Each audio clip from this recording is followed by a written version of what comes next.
12ª dica, alegria. Uma coisa é ser entusiasmado, outra coisa é você ser uma pessoa alegre. A pessoa alegre é aquela pessoa que, quando você olha para ela, ela contagia as demais. É aquela pessoa que tá sempre de bem com a vida. Nota que quando às vezes você está num evento, tem aquela pessoa que faz uma rodinha em volta dela em 1 minuto.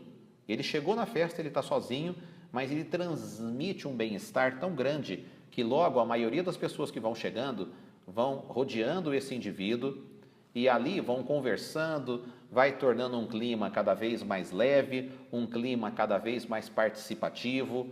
Então, como que você consegue ter isso na tua personalidade, no seu perfil, se você realmente não é um indivíduo tão alegre, tão espontâneo? Procure praticar a arte do servir. O que é a arte do servir?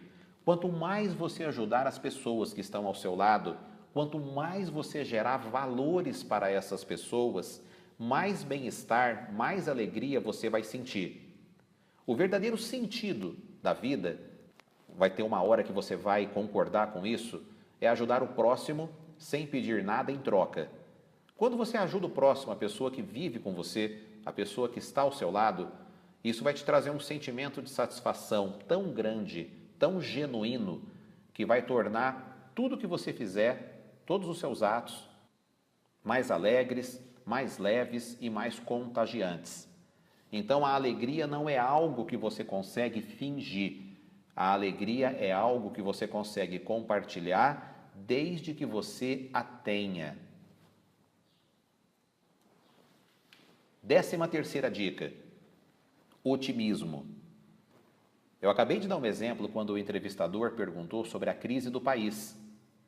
O otimista é aquela pessoa que vê oportunidade em tudo. Tudo que surge, porque se você parar e analisar agora, ao longo da sua vida, o país e o mundo sempre viveu infinitas crises. É crise socioeconômica, crise do petróleo, é crise político-administrativa, é crise governamental.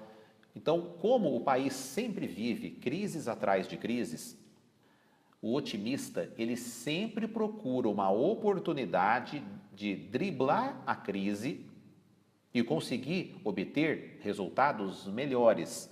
Tanto é que, se você também analisar, nas mesmas épocas de crise, outros países, outros povos, outros governos também cresceram muito, independente da crise estar instalada, talvez, no mundo.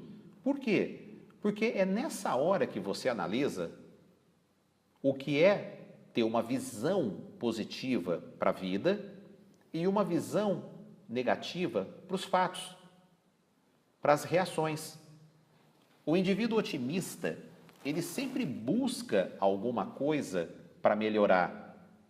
O pessimista, ele sempre busca alguma coisa para se amparar e não fazer mais nada, como desculpa. E durante uma entrevista, o que mais vai acontecer do entrevistador em relação a você é testar se você é otimista ou pessimista.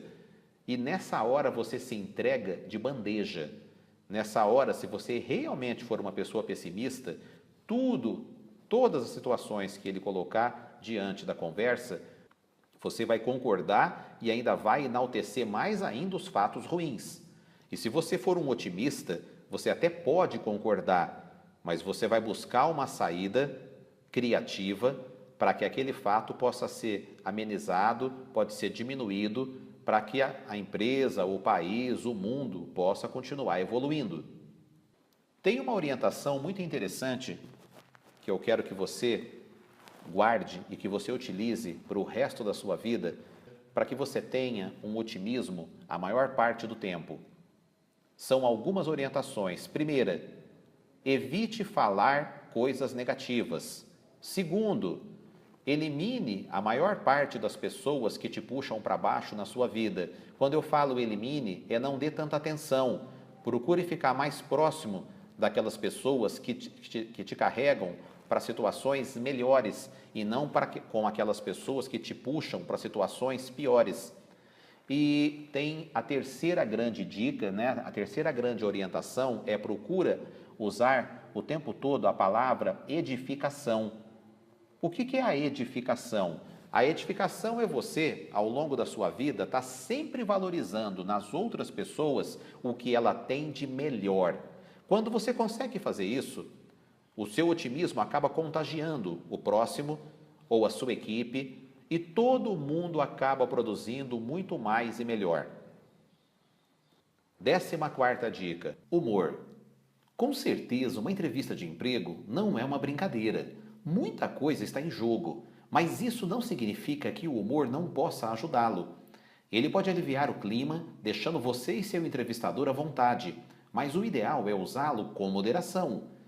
Segundo especialistas em recrutamento de pessoal, durante a entrevista é muito importante que se mantenha um equilíbrio entre o humor, as declarações e exemplos que mostrem ao recrutador como você está preparado para trabalhar em equipe e atingir ótimos resultados. Então, para quebrar o gelo, uma boa piada pode ajudar quando o momento for apropriado e oportuno. Se você é naturalmente mais retraído, não se sinta obrigado a liberar o seu humor, pois uma piada mal colocada pode sair pela culatra. As pessoas têm diferentes sentidos de humor e algumas são mais engraçadas do que outras. 25ª dica: criatividade. Imagine você chegando em uma entrevista de emprego para ser questionado por um entrevistador e na hora acontece totalmente ao contrário. A primeira pergunta que o entrevistador te faz é a seguinte: o que você quer me perguntar? Na verdade, nessa hora, ele está vendo o quanto o candidato se preparou para a entrevista, o quanto ele foi curioso, quanto ele pesquisou sobre a empresa e qual é a rapidez para ele dar a resposta. A dica é: quanto mais informações você tiver sobre algo, mais facilidade você terá para ser criativo. 26ª dica: boa pronúncia. A forma como nos comunicamos faz toda a diferença durante uma conversa ou negociação. Se a sua pronúncia não é tão clara, isso dificulta e muito um bom entendimento. Você irá perceber que é costume omitir os R's nos finais das palavras, como levar no lugar de levar, trazer no lugar de trazer, da mesma forma que se omitem os is intermediários, janeiro em lugar de janeiro. A dica é: faça exercícios de leitura em voz alta, se puder grave e depois escute. 27ª dica: bom vocabulário. Na hora de uma entrevista, procure utilizar as palavras de forma correta. Correta que eu digo, né? Dependendo da empresa que você estiver fazendo uma entrevista, se for uma empresa mais intelectual, de um nível intelectual melhor, use, tire, da manga, tire do seu vocabulário palavras mais inteligentes, mais sofisticadas. Não estou dizendo palavras difíceis, mas, por exemplo, se de repente você está numa empresa e você tem que falar que os funcionários estão enrolando, você pode literalmente falar que os funcionários estão procrastinando. Então, comece a mostrar na hora de uma entrevista que você tem habilidade para conversar em qualquer situação, com qualquer grupo de pessoas. Agora, como que você consegue ter um bom vocabulário? Aí vai a dica: muita leitura. Se você quer ser alguém na vida, procure ler no mínimo um livro ao mês. Se você não tiver uma determinação de ler um livro ao mês, vai ser muito difícil você enriquecer a sua vida com qualquer situação que você estiver passando. Então, a leitura é algo indispensável para que você melhore o bom vocabulário. 18ª dica: boa gramática. Tem erros gramaticais que são 100% reprováveis numa entrevista. Vou citar alguns para vocês. Por exemplo, o entrevistador pergunta para você alguma coisa e você responde: olha, para mim jogar o lixo fora, mim não joga. Para eu jogar o lixo fora. Então, tem alguns erros gramaticais que são literalmente decisivos na hora de uma entrevista de emprego. Por exemplo, de repente o entrevistado vira para o entrevistador e diz o seguinte: eu trabalhei numa empresa que tinha menos pessoas do que essa que eu estou sendo entrevistado agora. Então, se naquela empresa tinha menos pessoas, talvez nessa você vai ficar também de fora. Então, esse erro, não existe menos pessoas, existe menos. Então, existem alguns erros gramaticais que você precisa tomar muito cuidado para, na hora da entrevista, falar da forma correta. Ela pode literalmente tirar um bom emprego por erros gramaticais que chamam muito a atenção na hora de uma reunião, na hora da exposição de um produto, na hora de um fechamento de um contrato. 29ª dica: maneira organizada e clara de se expressar. Qual é a forma mais correta de você dar respostas durante uma entrevista? Ter início, meio e fim. Não ficar dando voltas, não ficar contando historinhas. Isso eu comentei na assertividade, em ser objetivo.